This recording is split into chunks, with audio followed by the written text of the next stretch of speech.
Hello, lovelies, brothers and sisters. Good morning, good afternoon. Depends where you are watching from at this moment of the day. We remain Global Message TV. Yes, I just come across this particular video, this information. I was so excited, joyous, very happy because our people had really woke up from their long sleep. Yes, if they have been doing this way, I think we would have been far than where we are today. Yes, I think one man had voluntarily and sacrificially, make this move, and other people had, follow suit. Thank you for Eninia Baribe. This is a man with lion heart, a man that is confident of, what he can do.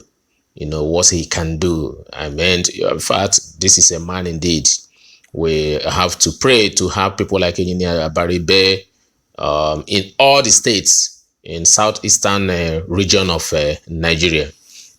Yes, what am I talking about? We are talking about this loan that Nigeria borrowed, federal government borrowed, and share this money without including the southeastern region of Nigeria, all the states. None of the states were included on the proportion share of that particular money. And people have been, what's going on? Does it mean these states are not among the states in Nigeria? How is it that a loan that was borrowed by a country was shared among all the states, and the southeastern states excluded? So does it mean that when this loan will be repaid, this southeastern region will not be part of the repayment? So what does that mean? So on social media, a lot of people have been requesting for the southeastern governors numbers and the senators, so that they begin to call them, ask them questions, force them to make a move to let the federal government know that yes, it is high time they stopped marginalizing southeastern states in that Nigeria. Either they just include them, or they allow them go. That is why they are agitating for the sovereignty of Biafra, but they don't want to allow them to go, and they also don't involve them in the governance of the state. I don't want to go much into this particular detail.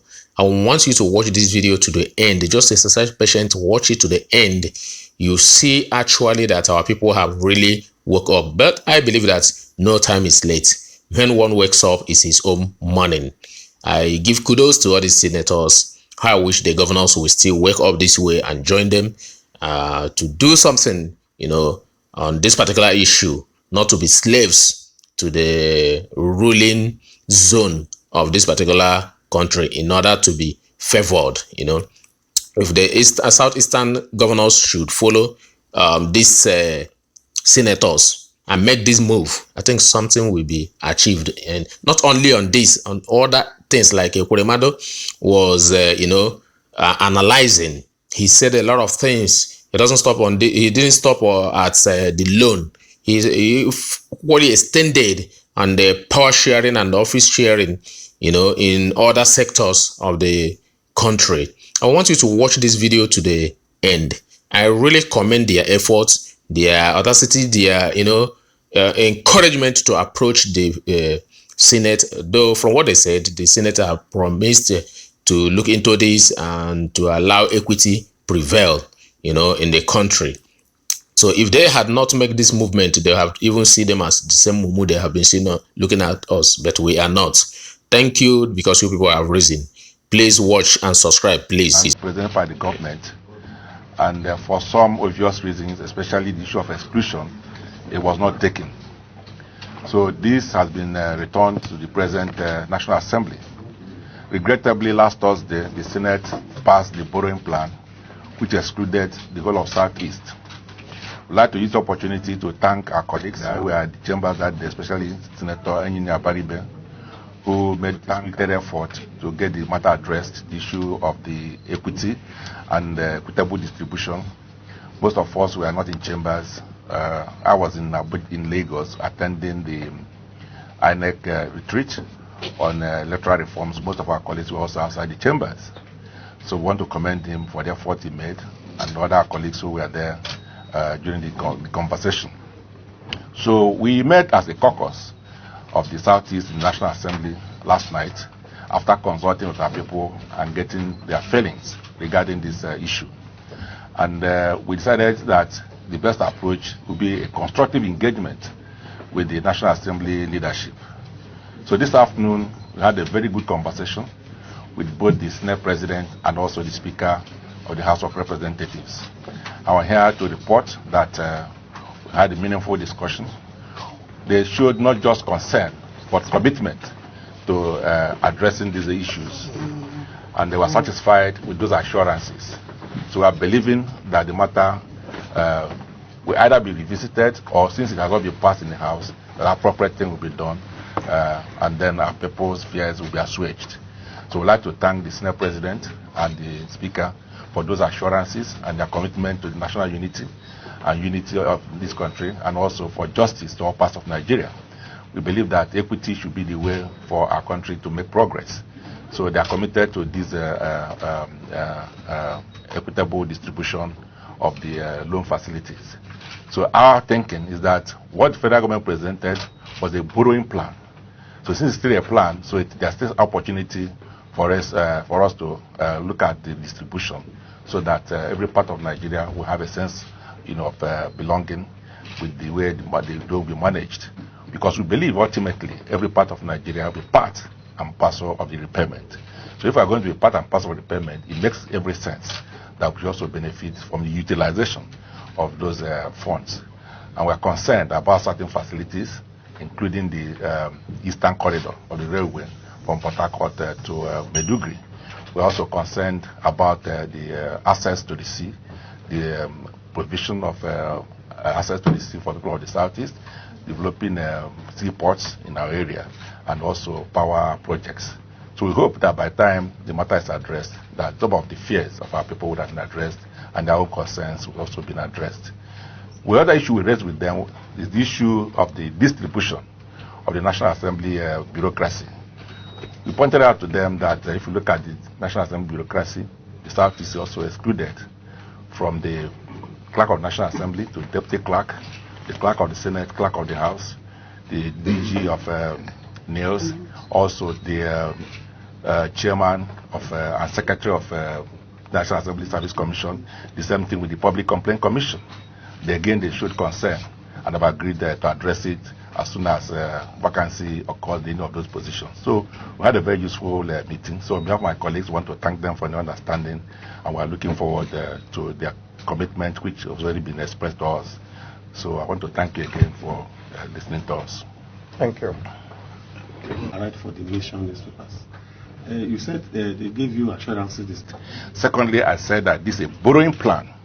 So not that any money has been borrowed. And under the Fiscal Responsibility Act, you are required to get the approval of the National Assembly for you to borrow.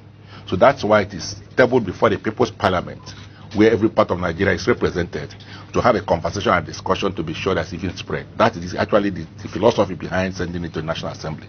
So that's why we are using every legislative avenue to ensure that the proper thing is done. And okay. DSP, sir. Former DSP. Senators from the East never saw that document before the passage. And and I commended him for his effort, and also that it's not a matter of fighting or any struggle, or any exchange of words. We believe in, as I said, in critical engagement of our colleagues. Yeah. Remember too that our Deputy Senate President and matter came in the last Senate, and it was not discussed. So our people at each material time have shown commitment to this. So if we're not concerned, we won't be here. So this is part of the commitment of our legislators from the Southeast to matters concerning us. So I believe that every person from the South is committed to ensuring that the right thing is done. That's why we're elected to be here to represent them. My name, please permit me to sit down, distinguished, because of the President of the Senate, which all of you in the Senate have agreed on one page. Even the Southeast. I can't remember any day 109 senators were present at sitting. Maybe even during the day of inauguration, it never happened. We'll have our own assignments. And so if a matter comes up and you're not there, and something, a decision is taken, we have under our rules what we could do, right? So which is what we are raising now. What we could do, instead, even if a decision has been taken, you can now come under our rules for the matter to be rescinded and be taken again. All you need to do is to come with a proper motion. So we understand that. We've been here for a long time.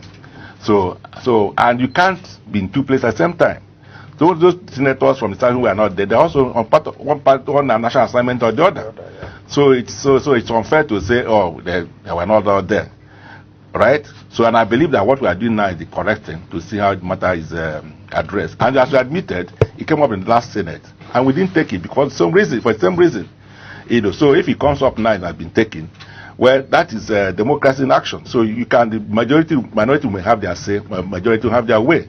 Recall that in the Southeast, we have only 15 senators, while others have between 18 and 21. So it's part of the issue of marginalization we've been talking about. That we've been pushing for restructuring. So even if you put all the 15 members of National Assembly from the Southeast in the Senate and you vote, definitely you know the outcome. So it's not a matter of playing to the gallery. So we are here to engage our colleagues in such a way that they'll be able to understand our conflict and our concerns and address it. Right? Thank you. To get our colleagues in the Senate, the leadership of the Senate and the House to agree on accommodation of the Southeast. And the House does that. Then they'll bring it back to the Senate for harmonization because it will be different resolutions. Yeah. So we need to come together and then have one document, which again will still be passed in the Senate and in the House. So we're still on course. Thank you. Thank you. Thank you. Thank you. Thank you.